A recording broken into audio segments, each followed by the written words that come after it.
കൂട്ടുകാരെ, നമുക്കിന്ന് കോവയ്ക്ക മെഴുക്കുവരട്ടി വെച്ചാലോ? കോവയ്ക്കായും കാന്താരിയും കൂടെ നല്ലതല്ലേ? റൗണ്ടിലരിഞ്ഞ് നല്ലതല്ലേ? അപ്പോൾ നമുക്കിന്ന് കോവയ്ക്ക മെഴുക്കുവരട്ടി വെക്കാം. കോവയ്ക്ക അരിഞ്ഞ് ഇങ്ങനെ റൗണ്ട് ചെറുതായിട്ട് കനം കുറച്ച്, എന്നിട്ട് ശകലം ഉപ്പ് പുരട്ടി വെച്ചിട്ടുണ്ട്. കാരണം നമ്മൾ ഈ സ്റ്റൗവിലോട്ടും ഇങ്ങോട്ട് വെളിച്ചെണ്ണ ഒഴിച്ചിട്ട് ഇതിട്ട് ഉപ്പ് വിടുമ്പോൾ എല്ലാത്തിലും പിടിക്കാൻ ബുദ്ധിമുട്ടുണ്ട്. അപ്പോൾ ഇതാകുമ്പോൾ എല്ലാത്തിലും അങ്ങ് പിടിച്ചുകൊണ്ടിരിക്കുമല്ലോ. അപ്പോൾ അതിന് ഉപ്പിട്ടിട്ടുണ്ട്. സ്റ്റൗ കത്തിച്ച് പാത്രം വെച്ചിട്ടുണ്ട്. വെളിച്ചെണ്ണ ഒഴിക്കും. കുറച്ച് വെളിച്ചെണ്ണ മതി. വെളിച്ചെണ്ണ ചൂടായിട്ടുണ്ട്. തൊട്ട് ലേശം ചില്ലി ഫ്ലേക്സ് ശകലം മതി. കാരണം ഞാൻ വേറെ മുളക് പൊടി ഇടുന്നില്ല.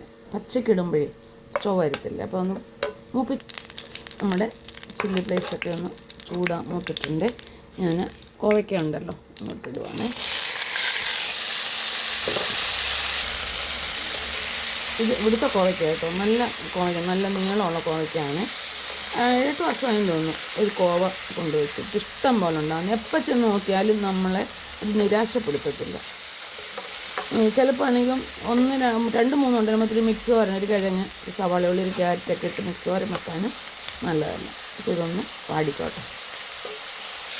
നമ്മുടെ കോവയ്ക്കെല്ലാം വഴണ്ട് വരുന്നുണ്ട്.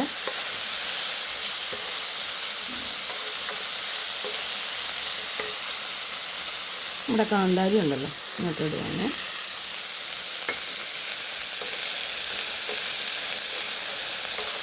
പച്ചമുളകോ മഞ്ഞൾപ്പൊടിയോ ഒന്നും ഞാൻ ഇടുന്നില്ല. നല്ല ടേസ്റ്റ് ആയത് കേട്ടോ. ഞാൻ മിക്കപ്പോഴും ഇങ്ങനെയാണ് എടുക്കുന്നത്. എനിക്കിതാ മറ്റേ നീളത്തിൽ അരിയുന്നത് എനിക്ക് ഇഷ്ടം. ഞാൻ ചിലപ്പോൾ വറുത്ത് കോരി വെക്കും. അത് തോനെ വേണം.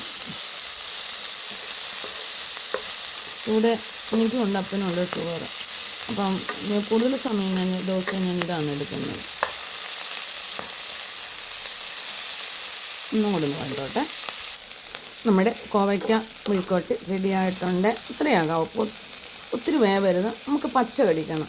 പാവയ്ക്ക ആയാലും എല്ലാം പച്ചയ്ക്ക്, പാവയ്ക്ക വറുത്ത് പോരാതെ നമ്മൾ മെഴുക്കുവരട്ടി വെക്കുന്നത് ഇങ്ങനെയാകാവും. നല്ല ടേസ്റ്റായത് കേട്ടോ. അപ്പം നമ്മുടെ മെഴുക്കുവരട്ടി റെഡിയായിട്ടുണ്ട്.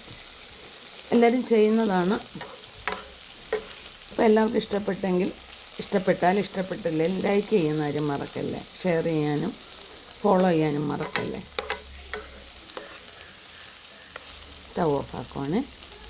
പിന്നെ അത് കിടന്നുണ്ട് കാന്താരി കണ്ടോ, വാടിയത് കണ്ടോ. മറ്റേ ആണെങ്കിൽ പൊട്ടിപ്പോവും. ഇതാകുമ്പോൾ നമുക്കൊന്ന് എടുത്ത് കടിക്കാനും പറ്റും. അപ്പം നമ്മൾ മെഴുക്കുവരട്ടി കൂടുതൽ വെന്ത് കഴിഞ്ഞ് എടുക്കാറാകുമ്പോഴേക്കും അപ്പം കാന്താരി ഇടാവും. നല്ല ഒത്തിരി വെന്തയത്.